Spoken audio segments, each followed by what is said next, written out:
আমি রূপা। কেমন আছেন সবাই? আশা করি খুব ভালো আছেন। হিউম্যান রাইটস ডিফেন্ডার্স আমাদের অর্গানাইজেশন।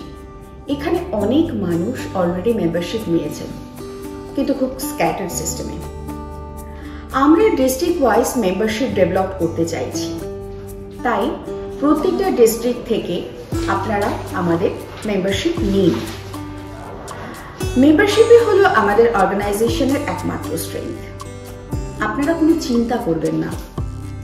ডিস্ট্রিক্ট ম্যাজিস্ট্রেট, এসপি থেকে সমস্ত সরকারি প্রতিনিধিদের কাছে হিউম্যান রাইটস ডিফেন্ডার্সের তরফ থেকে লেটার চলে গেছে। প্রত্যেক সরকারি রেসপন্সিবল প্রতিনিধির কাছে আমরা ইনফর্ম করে দিয়েছি।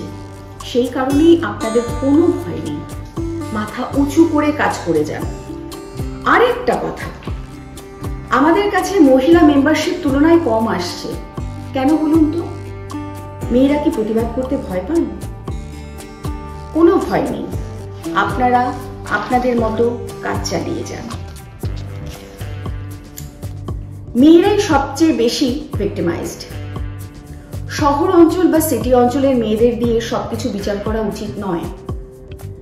গ্রাম, মফস্বল এসবের চিত্র কিন্তু একটু অন্যরকম। ঘরে ঘরে চলছে নারী নির্যাতন বিভিন্ন রূপে। তাই আমরা বলছি, মেয়েরা সজাগ হন, মেয়েরা এগিয়ে আসুন, মেয়েরা লিড করুন। আর একটা কথা, আপনারা আমাদের এলাকায় লক্ষ্য রাখুন, শিশুদের দিয়ে কোথায় কোথায় খাটানো হচ্ছে। এলাকার চায়ের দোকান, ঘুগনি, চপের দোকান, মিষ্টির দোকান, সব জায়গাতে খবর নিন। কোনো কথা বলবেন না, কোনো প্রতিবাদও করবেন না। শুধু ইনফরমেশনটা আমাদেরকে জানান, আর পারলে ক্যামেরা দিয়ে স্টিল ছবি তুলে নিন। আমরা প্রশাসনিকভাবে লড়াই করব। চাইল্ড লেবার আমাদের সমাজের একটা বিরাট বড় কলঙ্ক, একে প্রতিরোধ করতেই হবে। আপনারা আমাদের পাশে থাকুন।